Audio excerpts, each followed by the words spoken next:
Ripley, Amanda Ripley, has grown up never knowing what happened to her mother when the ship she was on, the Nostromo, disappeared 15 years ago. When a company representative approaches her, saying that a distant space station may have recovered the Nostromo's flight recorder, she sets out, hoping to find clues. What she finds instead is a threat she could not have possibly imagined.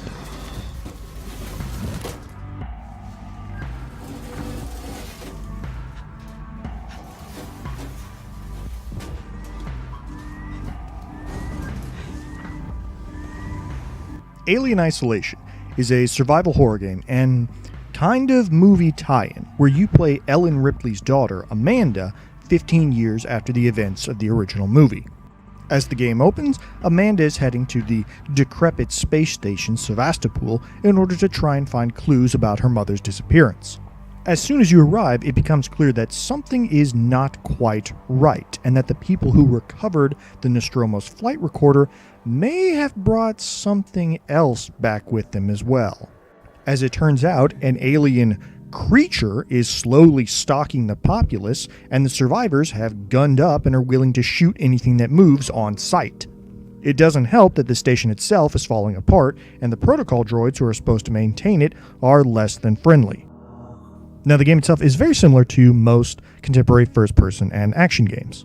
You start by navigating your way through the different levels, gathering clues, and unlocking new locations. When you encounter an enemy, you do your best to remain hidden behind objects and make as little noise as possible. As you progress, you'll collect or craft various helpful tools, such as flamethrowers or smoke bombs or Molotov cocktails. Although for the most part, these are merely weapons of deterrence, as any encounter with the eponymous alien itself is instantly lethal. Now, in evaluation, Alien Isolation is a bit of a weird one because it has some features that going into the game, I expected to really get on my nerves. And yet, it has such a strong commitment to its own aesthetics that it kind of won me over in the end.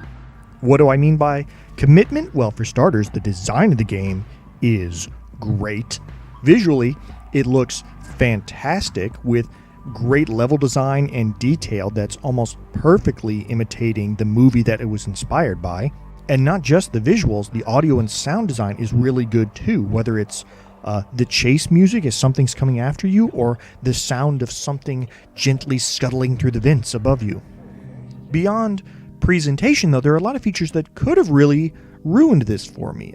For instance, you have virtually no heads-up display, no mini-map, no information telling you how close you are to being discovered or where enemies are looking or their orientation. The best you've got is a motion tracker which only tells you when something's moving and is frankly kind of unreliable.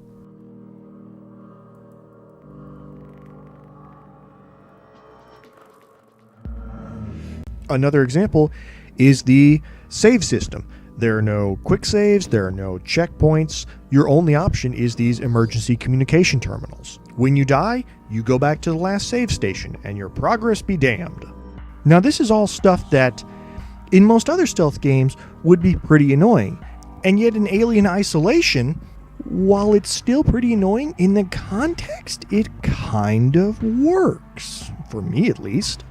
I mean, the alien can attack from any direction at any time, and your motion tracker works in tandem with this to build tension. It gives you a quick early warning, but not enough information to form any sort of reliable plan.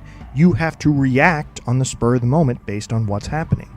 And the save system, too, while annoying, works in the context of the game. Encounters with the alien have consequences. You are never safe, and making progress means being careful and being prepared.